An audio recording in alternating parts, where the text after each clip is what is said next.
Hello and happy new month to you all. South Africa is witnessing one of its biggest anti-migrant demonstrations in recent years as thousands of protesters take to the streets demanding the removal of undocumented foreign nationals. The nationwide protests have placed the country on edge, forcing thousands of migrants to flee their homes, while several African governments rush to evacuate their citizens amid growing fears of violence. The demonstrations reached a critical point after citizen-led anti-immigration groups issued an unofficial deadline ordering undocumented migrants to leave South Africa. Although the South African government has not endorsed the ultimatum, the protests have continued to gain momentum, prompting a massive deployment of police officers across several provinces in an effort to prevent widespread unrest. Images emerging from cities including Durban, Johannesburg, and Cape Town showed large crowds of demonstrators marching through major streets carrying South African flags. Many protesters were dressed in traditional Zulu warrior attire while carrying sticks and shades, creating dramatic scenes that quickly spread across social media platforms around the world. But who exactly is behind these demonstrations?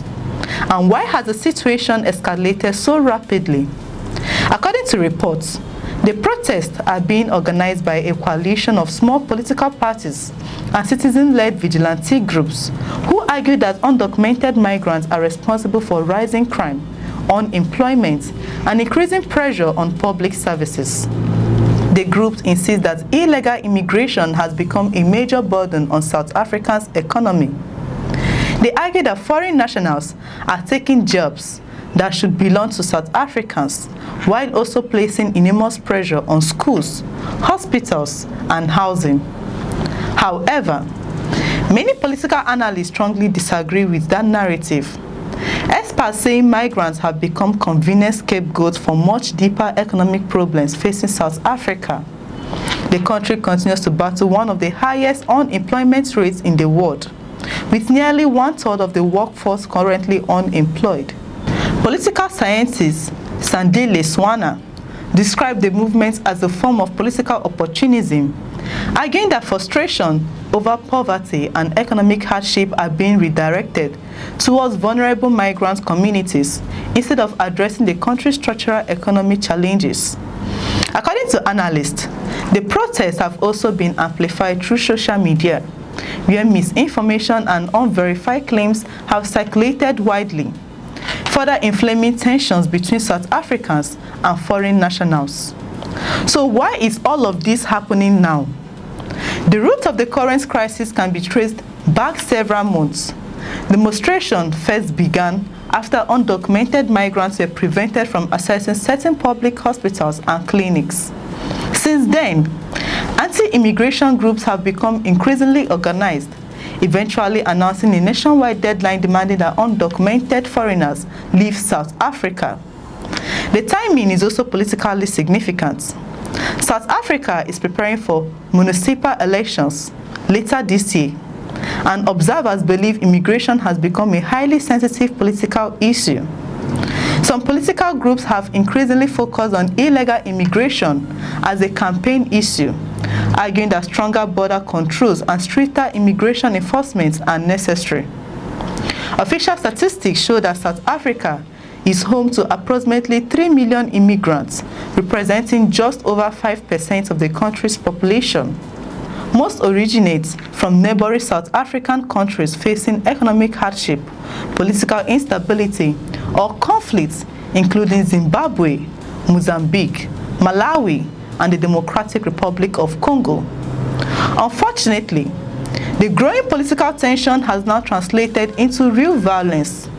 South African police have confirmed investigations into the deaths of at least 4 people during the latest unrest, including foreign nationals from Mozambique and Malawi. Reports indicate that vigilante groups have visited homes, workplaces, and businesses occupied by migrants, demanding identification documents and ordering some individuals to leave the country. Many migrants say they have also been dismissed from work or asked by landlords to vacate their accommodation out of fear that employers and property owners could become targets of anti-migrant groups. As fear spreads, thousands of foreign nationals have sought refuge in temporary camps established around Durban, Johannesburg, and Cape Town while waiting for assistance from their respective governments. Several African countries have now launched emergency evacuation programs to help citizens who wish to leave South Africa voluntarily. Governments including Nigeria, Ghana, Kenya, Uganda, and the Democratic Republic of Congo have organized flights to bring their nationals home safely. According to available figures, nearly 1,000 Ghanaians and hundreds of Nigerians have already returned home through organized evacuation efforts. Meanwhile, thousands more migrants have crossed land borders into Zimbabwe, Mozambique, and Malawi in recent weeks. South Africa's Border Management Authority estimates that more than 25,000 people have already been repatriated during the ongoing crisis, while over 15,000 crossed into neighboring countries by road. Many of those processed by immigration authorities were reportedly found to be living in South Africa illegally after overstaying their visas. Despite the tension, South African authorities continue to appeal for calm. The government has repeatedly condemned violence against foreign nationals while announcing stronger border security measures and increased immigration inspections. Police have also been deployed in large numbers to areas considered potential flashpoints in an effort to prevent attacks, looting, and mob violence. This is not the first time South Africa has experienced xenophobic violence.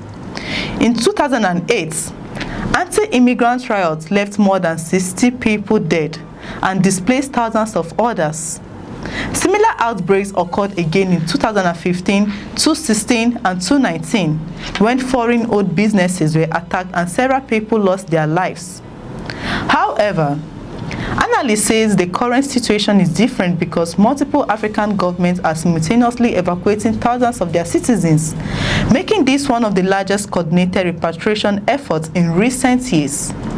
The crisis has once again raised difficult questions about migration, unemployment, border security, and regional cooperation across Africa. While governments continue searching for long-term solutions, thousands of ordinary families remain caught in the middle, forced to abandon their homes, businesses, and livelihoods in search of safety.